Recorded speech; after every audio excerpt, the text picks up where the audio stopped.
안녕하세요. 뉴스 읽어주는 뉴욕타임즈입니다.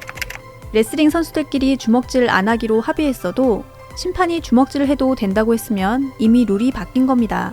주먹질하는 선수와 못하는 선수를 같은 링에 올려놓고 경기를 구경하는 게 비신사적인 행위입니다. 이런 경우 심판이 나쁜 놈이고 불공평한 경기를 강행하라는 관중이 비신사적인 겁니다. 역사학자 전우용 교수의 트윗에 올라온 내용입니다. 반칙하는 선수와 그걸 못 본 척하는 심판을 내버려두고 너만은 반칙을 하면 안 된다고 민주당을 향해 미통당과 정의당이 윽박지르고 있습니다. 하다못해 민주당 내부에서도 그런 말이 나오고 있습니다. 반칙을 멈추게 하지 못한다면 편들어주는 시민의 손을 뿌리쳐선 안 됩니다. 상대의 반칙에 편승해서 과자 부스러기를 주워 먹을 생각을 해서는 안 됩니다. 시민들이 만든 플랫폼 정당 시민을 위하여가 일주일 만에 기적과 같은 일을 이뤄냈습니다. 단 7일 만에 전국 7개 지역에서 각각 1000명 이상의 당원을 모집해서 시도당을 창당했습니다. 다음 주면 11개 지역에 시도당을 만들 수 있다고 합니다. 각 지역마다 1000명을 모아서 시도당을 만드는 건 생각만큼 쉽지 않습니다. 7일 만에 7개 지역, 다음 주까지 11개 시도당을 만들 수 있는 힘은 진보 진영의 총선 승리를 간절히 원하는 우리 시민들의 마음입니다. 단 하나의 구호, 단 하나의 번호로 단 하나의 사표도 만들지 말아야 합니다.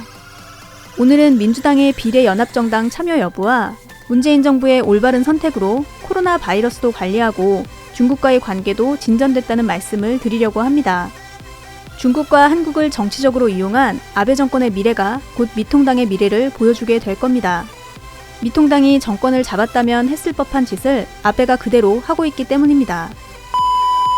20대 국회 막바지에 선거제도 개혁 법안이 통과됐습니다.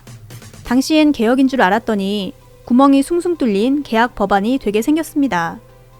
소수정당에게도 의회에 들어와서 우리 사회의 다양한 뜻을 펼칠 수 있는 기회를 주자는 본래 취지가 미통당의 꼼수로 인해 좌절됐습니다.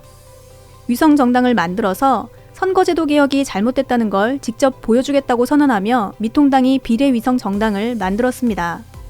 독립적인 정치적 목적을 가지고 만들고 활동해야 할 창당의 목표가 대놓고 비례의석을 위한 위성정당임을 밝힌 겁니다. 정상적인 상황이라면 선관위에서 창당 불허 판정을 내렸어야 합니다.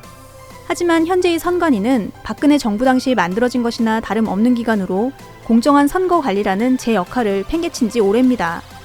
비례연합정당이 시민들에 의해 만들어지면 함께 손잡고 갈 수도 있는 정당이기 때문에 정의당에 대한 언급을 최대한 자제해 왔습니다. 그런데 정말 해도 너무합니다. 심상정 정의당 대표가 민주당이 연동형 비례제의 취지를 훼손하고 있다면서 나날이 비판의 강도를 높이고 있습니다. 자신의 이름으로 발의된 법안이 미통당에 의해 심각하게 훼손되고 있는 상황입니다. 정의당이 미통당의 비례위성 정당에 대해서 헌법 소원을 내놨다고 모든 책임을 다하고 있다고 착각하는 것 같습니다. 내심 미통당이 비례의석을 싹 쓸어가건 말건 위기의식을 느낀 민주당 지지층이 정의당을 찍어주기만을 바라고 있는 것 아닙니까?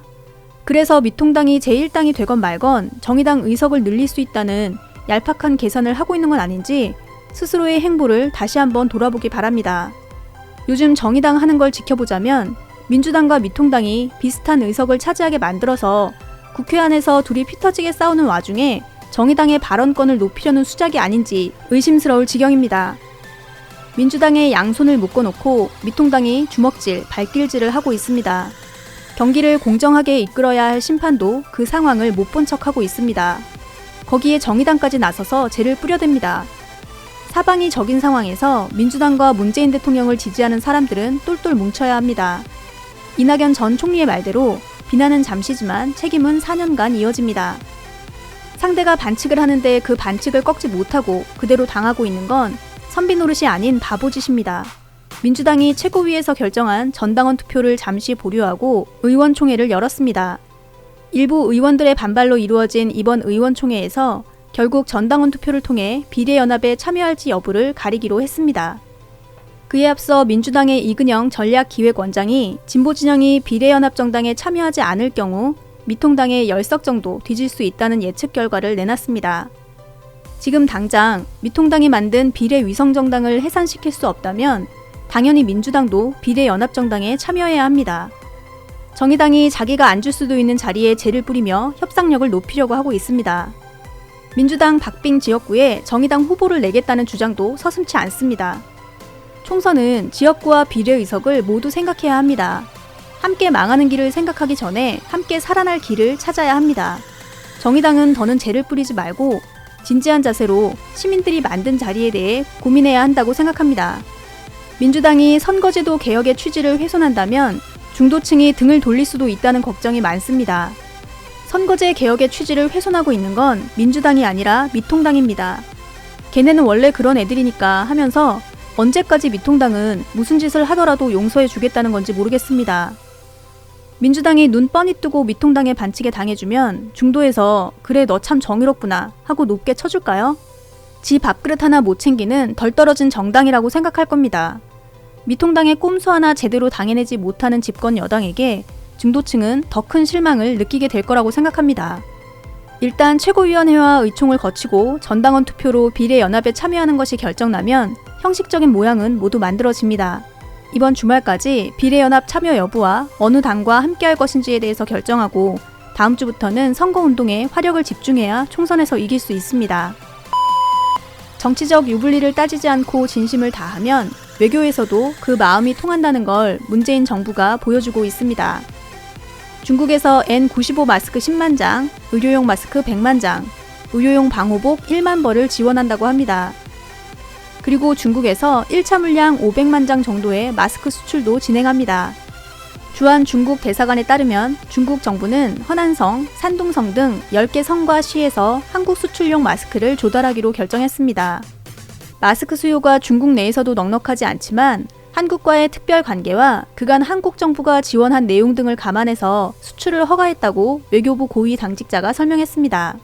지금 아베 총리가 중국과 한국인의 입국을 금지한 건 정치적인 결정이었다는 걸 의회의 질의 과정에서 분명히 밝혔습니다. 정치적인 목적으로 다른 나라를 이용하는 게 과연 어떤 결과를 가져오게 되는지 아베 정권과 일본의 미래를 지켜보면 똑똑히 알 수 있을 거라고 생각합니다. 오늘은 여기까지입니다. 끝까지 들어주셔서 정말 고맙습니다.